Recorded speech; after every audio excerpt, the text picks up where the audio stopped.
Hey, it's India Arie, and my new song is called That Magic. And you're watching my Steve Harvey Ask Anything chat. Thank you to Steve Harvey, iHeart, and the crew back in the studio for having me on this. And let's get into these questions. I love stuff like this. Let's see. She from Encino. Were you skeptical about choosing the picture for your new single, That Magic? Did you go through the same process as you did with your cocoa butter cover? All right, so from what I understand, I have about 5 or 8 minutes or something like that. So I'm gonna make these answers as short as I can, but I can already see these are about to be some good questions. So what She from Encino is talking about is with my cocoa butter cover, I wrote an essay. I wrote a whole essay, 250-page essay about just being me and being a Black woman in the music industry and things I had to get off my chest. And so one of the things that I shared in the essays was that with the cocoa butter cover, that I had a song out in 2013 called Cocoa Butter, and the cover caused a big stir because people thought I looked too light-skinned on the cover. But when I explained to the people in the essay that I wasn't looking at the color, because I had to look at how they tried to Photoshop my legs skinny, which I like my thick legs, and then how they had to try to make my face look different by like making my eyes look the same and doing all the stuff that they did. So I was fighting a whole different battle than thinking, do I look too light or look too dark or whatever. So that's still a whole nother conversation, because I found out later that I look a different color on a lot of different devices. Digital age, whole nother conversation. And so with this cover, with That Magic, no, I didn't go through any of that. I did what I wanted to do. My friend from the Brito agency in New York, her name is Marvette Brito, she told me that I should take a chance and get outside of my box and have fun. And so we did a photo shoot with just different hair, different clothes, and allowing myself to feel a different way. And not a different way, but a way that I don't normally bring to my work. And doing that together, the picture existed, and when That Magic was chosen as the first single, my graphic designer and I thought it was a perfect marriage of images and energy. And so I didn't go through any of that. I was wondering if people were going to say something, but they didn't. And so all good. And I'm having a good time with that cover. And I look forward to playing with hair when I get on TV and stage and stuff. It's going to be fun. Sherry from St. Louis, what would your rapper name be? Oh my God, that's so easy. My rapper name, well, I have 3 of them. My rapper name would be either Nonchalant, because that's a part of me that comes out when I gotta go off on somebody. Hopefully you won't ever have to see that, Sherry. My other rapper name would be Naive, because there's a part of me that just doesn't like to see things that are painful or that hurt. And my other rapper name would be Rap Star, as in W-R-A-P, star. Scarlett from New Jersey. I would love to hear about your influences and mentors in the music business. That's a different question. Maybe if I had mentors or influences in the business, I'd have had an easier time. I have influences who are artists, but as far as business people, not so much.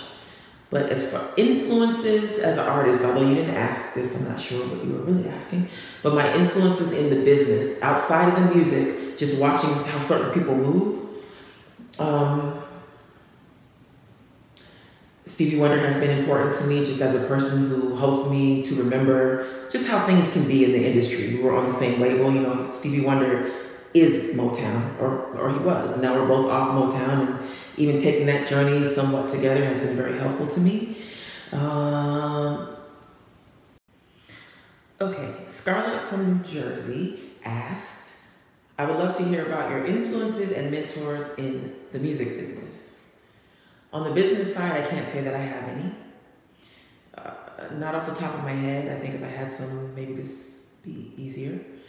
But as far as business people, period, I sincerely would say that Steve Harvey has been an influence. He was one of the first established celebrities to talk to me about money. And he looked at me and said, you're gonna be rich. From his mouth to God's ears, I don't have Steve Harvey money, but I do well. Also, Herbie Hancock has been an influence, watching how he moves. There are a lot of people who sing spiritual music, but they're not spiritual people. And watching how he moves has been important to me. Same thing with Carlos Santana. There are a lot of people I haven't been around to even know if they'd be an influence, but same thing with Carlos Santana. He walks his talk, and that's important. when you're in the industry, because everybody has an image and then a real them, and sometimes it doesn't match, and sometimes you don't like the people that you admire. Toni Morrison, the author, Toni Morrison, the writer, she was an influence. We had a wonderful conversation one day. I can't detail it for you here because I don't have enough time, but she's an influence. Oprah's an influence.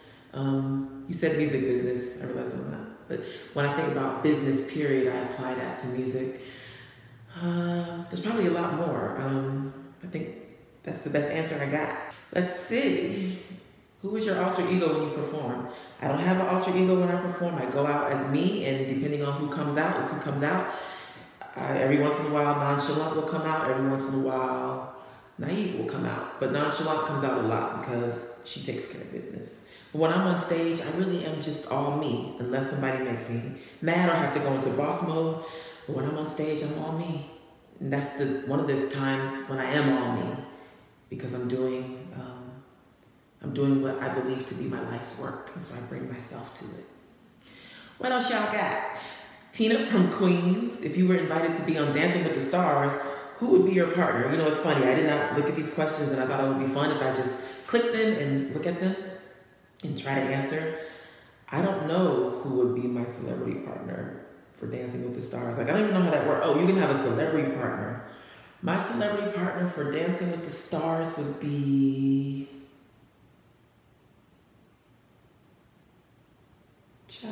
I don't know. I don't have an answer to that one.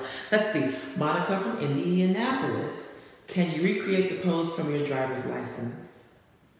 Well, actually, my driver's license, I just got a new one and it's popping. I look like I'm like straight off the runway for some reason. So I look kind of like this.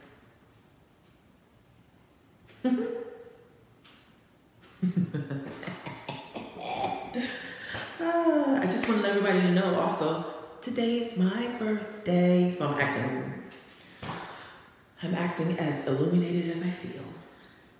Liz from West Palm, if you were asked to speak to school kids, how would you describe India Arie and how you created that magic? If I was asked to speak to school kids, I would say, I am India Arie, and I am a singer-songwriter. And what I do is sing about my life experiences. And in doing so, there are sometimes stories that I tell and sometimes stories that I write for myself and don't share with people. And for the process of this song, That Magic, I was looking for a way to tell a very personal story in a way that would be palatable for everyone. And I would tell those kids a lot of the stuff that we listen to on the radio, in my opinion, for who India Arie is, a lot of that stuff is too graphic. And I think there's a classy way to even talk about anything. And so this song, That Magic, is a classy way to talk about a romantic relationship between a man and a woman, but a classy way. And that's my goal with everything. My mission in life is to spread love, healing, peace, and joy through the power of words and music. And I would tell those kids, what's your mission? Even at 11 years old, you can have a mission, and it can change throughout your life, but intention is key. That was good. Alice from Paducah. What have you learned from being in the music industry, child? And what has been the biggest change since your first album? I've learned a lot from being in the music industry. I think if I had to distill it down to one thing, I would say I've learned that your integrity is for you. You're not necessarily rewarded or paid more or any of that because you choose to have integrity. You do it for you because it's you. And in fact, that may make your walk a little bit harder, but if it really is for you and it's what you want, do it, period. And I am hoping that it pays off in the long run. I leave a lot of money on the table for my integrity, but I also make a lot of money and it's okay. My biggest change since my first album has been just my maturing and my wisdom. My first album came out it's so weird whenever I think about this. It never seems real. My first album came out 17 years ago. And for me, wisdom is the gift of experience. And I've experienced a lot, and I'm a wiser woman. When I came out, my first album came out, I was 25, and there was so much I didn't know. And that hurt me because I didn't know, but that's life. What does Maya Angelou say? You know better, you do better. Speaking of, this necklace has Maya Angelou energy all over it. Her best friend gave it to me, and Maya gave it to her best friend. Shout out to Dr. Maxine Mims up in Washington State, 90-year-old oracle. Dawn from Beverly Hills, India. Do you remember turning 16? Well, my niece is turning 16 in December. I introduced her to your music when she was 9. Every day on the way to school, we would play your CD. She's in awe of you and truly respects. She's in awe of you. I'm reading like you're not here. She's in awe of you and truly respects your gifts and talents. That's so sweet. Almost makes me want to cry because it's my birthday. The reason why that makes me emotional is because when I first started making music, I hoped that I could influence generations of people. But I didn't know. I just knew that there were people who influenced me. And I hope that I could do the same thing. Like my mother loves Stevie Wonder music and so did I. And I hope that I could be that way. And so to hear that there's someone turning 16. So what I remember about turning 16 is I was living in Denver with my father. My father is Ralph Simpson, former ABA, NBA basketball star. And I was living in Denver with him because my mother was transitioning to a new city. So I went to live with my father when my mom moved all of our stuff down to Atlanta from Colorado. And she surprised me and showed up. And she bought me this fabulous coat. It had like, I don't know if you know what upholstery fabric is, but it's like the kind of fabric people would use for a couch. So it's very textured with like a lot of colors. It's kind of like the dress from the cocoa butter cover. That dress was upholstery fabric. And she just bought me this beautiful full-length coat and came to see me and made my day. Ooh, that was so long ago. Not just in years, but in energy.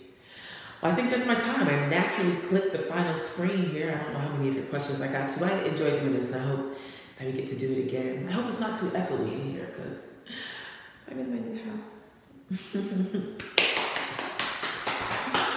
I moved into my new house on my birthday. So grateful. This is a good time in life. I'm coming out of a hard time into a good time. So thank you again for watching my exclusive Steve Harvey morning show, Ask Anything. My new song is called That Magic. Ooh. I like it. You can tell I like it. Thank you, Steve, for having me on today. You know, I respect and admire you so much, and I can't wait to be with you again in person. And thanks for having me.